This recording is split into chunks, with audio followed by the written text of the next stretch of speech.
And you can look outside your door at what's in it for me. And you don't have to take into consideration that this is another human being who feels and has some goals in their life.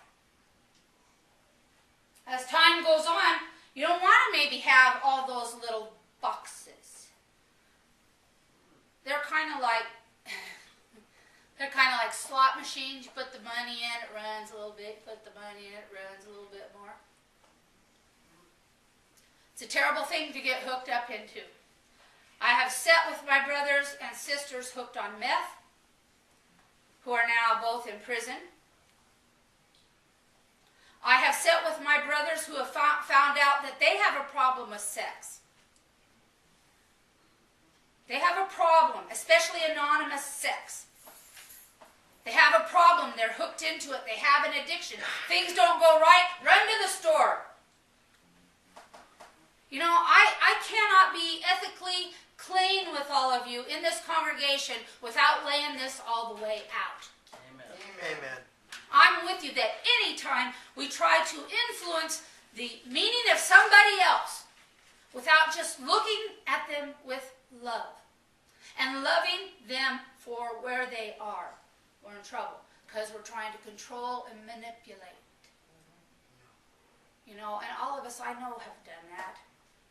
You know, I know what it's like to look, look shiny and new and strut. I used to do that. Now it hurts my hip.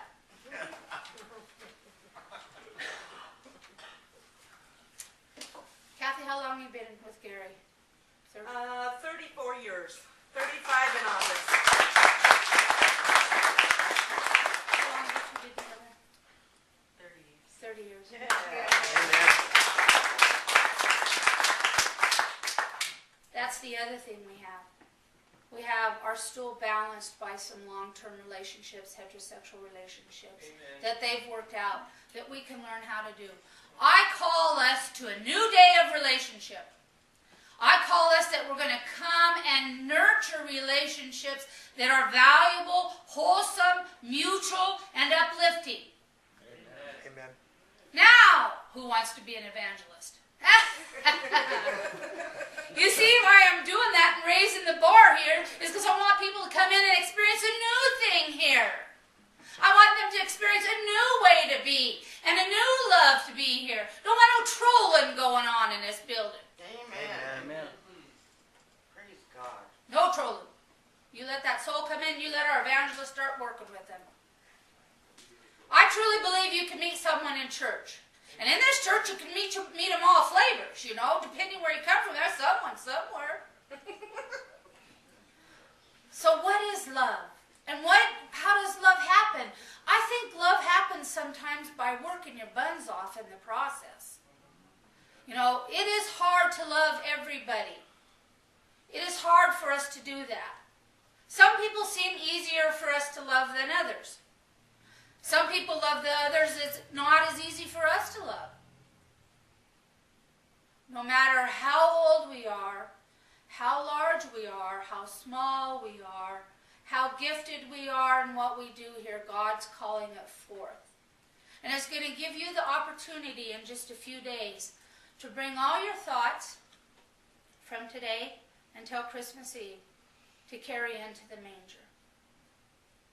Because really, how that's going to work for you is between you and Christ. I'd like to say I could tell you all, but if it's going to work, I know it has to have Christ's power behind it. You can't do it otherwise. So, on Christmas Eve, I will sit someplace in the service where you'll be able to come to the manger. It'll be silent. You don't have to tell somebody else unless you want to. Sometimes it's good to tell one other person so they can hold you accountable. You see, if you just tell it yourself, who's going to know what you said? Oh, yeah. So probably good if you had one other person that kind of says, this, Pastor, this is what I believe God's calling me to do in this next year. I believe this is what I have to bring to Christ. And when I come there, I'm going to trust that it's used to the glory of God. That it causes angels to rejoice when they all come home. That the 99 will be found. That those who felt like they've been told they cannot be in their denomination, like Rick, he cried up here this morning, brother. It's in MCC, Montana, of all places. He came home. It took me about 2 minutes. Well, first I watched him. That's not true. I was watching him, he'd come in and sit at that table. I thought, geez, I hope I'd say, does he save your soul? Yeah, a little of that. I know, we each have our gifts. So, you know when something's near and dear to you. If you're a nurse, you know the gifts of near and dear about being a nurse with other nurses. If you're any kind of caregiving, you know what it means to care give. But let me tell you, one of the most outstanding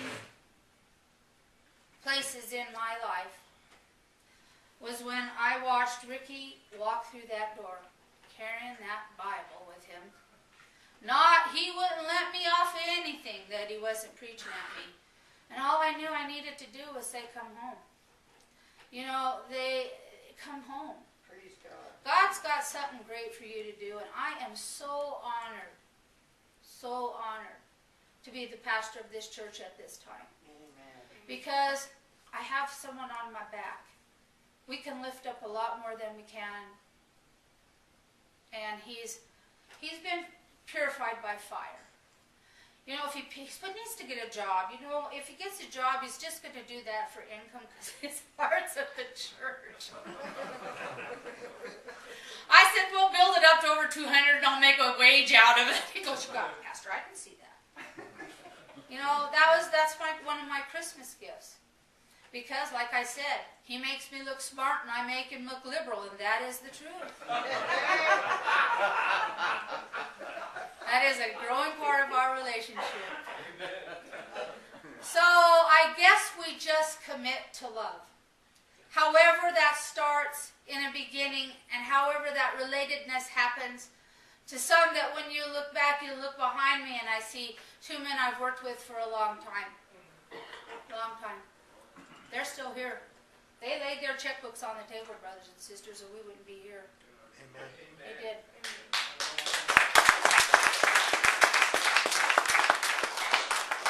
And they did it even when they was mad at me. They still tithed instead of left. So I want to thank you for such a wonderful gift of love. I have a YouTube now that I want to give you just to process. I want you to spend some time with Amy Grant and the song El Shaddai.